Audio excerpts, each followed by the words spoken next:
honored to be awarded the Menelaus Medal of the Learned Society of Wales. My name is Nidal Hilal. I'm a professor in water process engineering. My research areas include nanostructured materials, membrane technology, desalination, and water treatment.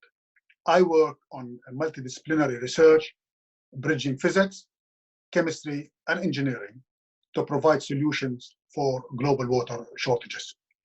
As the global water crisis becomes a 21st century challenge, worsening with increasing water demand worldwide, my research innovation in desalination and water treatment technologies has been crucial, as it has allowed us to tap into abundant resources such as seawater.